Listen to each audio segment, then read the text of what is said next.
Работают все радиостанции Советского Союза. Передаем сообщение ТАСС о первом в мире полете человека в космическое пространство.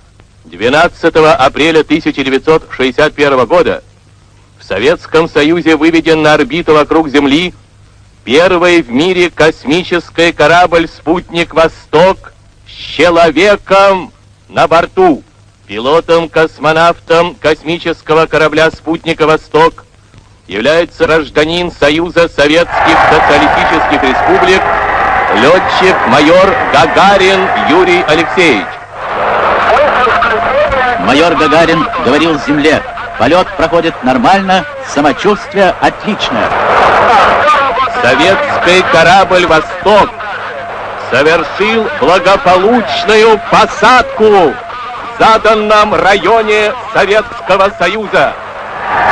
Вот и свершилось то, о чем мечтал человек с тех пор, как русский ученый Циолковский указал людям дорогу в космос.